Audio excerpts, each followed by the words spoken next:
Medulla clockwise T1 T2 Raman, ये 2-3 पॉइंटों को मिलाकर एक प्रोसेस बना दी गई है। यानी कि सर्वाइकल के पेशेंट को यह अगर हम देते हैं पूरा का पूरा एक ट्रीटमेंट ही है।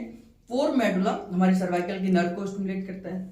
क्लॉकवाइज यानी कि सर्वाइकल का एरिया जितना भी है उसको हमने क्लॉकवाइज करना है, वहां की मसल्स को रिलैक्स करना है। T1 और T2 से भी सर्वाइकल के मनकों को यानी कि हमारे अपर पार्ट में ब्लड सर्कुलेशन जाता है तो उसको घिसाई करना है। T1 T2 रमन एक पॉइंट है जिससे कि हम पेरिटोनियम को स्टिमुलेट करते हैं, जो पेरिटोनियम हमारे सभी ऑर्गन्स को कवर करके रखता है। यानी कि एक लेयर है, वह लेयर हमारे सभी ऑर्गन्स को कवर करके रखती है, तो उस लेयर को स्टिमुलेट करने का काम हमारा रमन का पॉइंट करता है। तो 4 medulla clockwise T1 T2 Raman, ऐसे 4 पॉइंटों को मिलाकर एक प्रोसेस है जो कि सर्वाइकल के लिए बहुत जबरदस्त काम करती है। तो सबसे पहले हमें 4 मेडुला देना है। 4 मेडुला के लिए मैंने आपको बताया था कि पाउडर लेना है और एक बार में पाउडर को लेफ्ट या राइट और राइट में लगाना है ना। लेफ्ट से स्टार्ट करते हैं मेडुला को। 1 2 3 4, 1 2 3 4 है ना। पेयर में मैंने काउंट किया है मेडुला को। फिर क्लॉकवाइज करना है। क्लॉकवाइज करना है, 3 उंगलियों को आप मिला दीजिए जहां से हमने नेकलेस का स्टार्टिंग करी थी। हाथ दोनों बाजू में रहेंगे, कमर सीधी रहेगी इनकी, है ना। और इसके बाद में क्लॉकवाइज करना है। ये क्लॉकवाइज करते हुए हाथ उठाना नहीं है, केवल हाथ फिसलाते हुए क्लॉकवाइज करना है ये, और कंधे तक आपने आना है, यहां तक आपने इतने एरिया को आपने कवर करना है। हर बार इतने एरिया को हमने कवर करना है। फिर जहां से शुरुआत करी थी उसके बिल्कुल बराबर से क्लॉकवाइज करना है।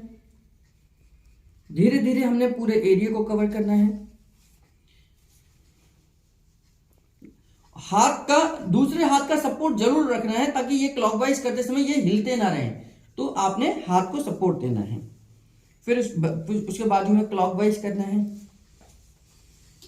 और जब ये शोल्डर ब्लेड आएगा, क्योंकि शोल्डर ब्लेड पर दर्द बहुत होता है ऐसे लोगों को जिनको सर्वाइकल होता है, तो शोल्डर ब्लेड पर अच्छे से आपने क्लॉकवाइज करना है। आप चाहें तो उसको रिपीट भी कर देना शोल्डर ब्लेड वाले एरिया को। इसके बाजू में फिर आगे बढ़ेंगे हम। बहुत अच्छी टेक्निक है। एक ही ट्रीटमेंट से, पहले ही दिन के ट्रीटमेंट से सर्वाइकल वाले पेशेंट को जिनको नेक में स्टिफनेस है, दर्द है, भारीपन है, कुछ भी दिक्कत है, पहले ही दिन के ट्रीटमेंट से उनको आराम आएगा। शोल्डर ब्लेड तक हमने कवर करना है। फिर धीरे धीरे करके मैं पूरे एरिया को कवर कर रहा हूं। इस तरीके से क्लॉकवाइज करते हुए आगे बढ़ रहा हूं।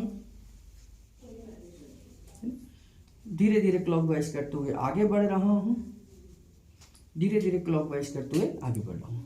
जब ये पूरा कवर हो जाएगा, मैंने भले ही थोड़ा स्पीड से दिया हो, आपने बहुत आराम आराम से देना है और कोई भी एरिया हमने छोड़ना नहीं है। फिर यहीं से एंटी क्लॉकवाइज करना है। अभी मैं ऐसे कर रहा था, अब मैं ऐसे करूंगा और वापस जहां से शुरुआत करी थी वहीं से खत्म करूंगा। अभी मैं ऐसे घुमा रहा था, अब मैं ऐसे घुमा रहा हूं। वापस जहां से मैंने शुरुआत करी थी ट्रीटमेंट की क्लॉकवाइज की, वहीं पर मैं खत्म करूंगा। आपने बहुत आराम आराम से देना। मैं केवल आपको सिखाने के पर्पज से, हो सकता है मेरी स्पीड ज्यादा हो, लेकिन आपने मैक्सिमम एरिया को कवर करना है। इसमें कम से कम पूरा 15 मिनट का समय आपका लगना चाहिए, जब जाकर ये बहुत इफेक्टिव होगा और पेशेंट को तुरंत आराम आ जाएगा।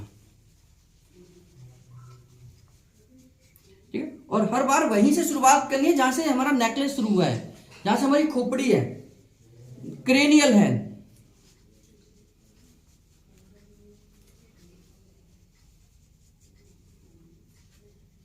ठीक, यहीं से शुरुआत करी थी, यहां हमने खत्म कर दिया। 4 मेडुला हो गया, क्लॉकवाइज हो गया। T1 T2 को देखने के लिए इनकी गर्दन को हम नीचे करेंगे। नीचे कर लो आप, झुकाओ। तो ये जो ऊपर सबसे ऊपर उठा हुआ हिस्सा है, ये इनका T1 है। इसकी पहचान है कि जैसे हम गर्दन को नीचे झुकाएंगे तो यहां सबसे ऊपर जो हड्डी उभर कर आएगी, ये T1 है। तो T1 ये हो गया, T2 ये हो गया। अगर यहां पर कपड़ा नहीं होता तो मैं पाउडर का इस्तेमाल करता हूं। पाउडर, कपड़ा है तो मैं कपड़े के ऊपर ही 15-16 बार मैं यहां रब करूंगा इसके साइड में T1 T2 के। ठीक है, क्योंकि यहां से नर्व निकल रही है, तो 15-16 बार मैं यहां रब करूंगा।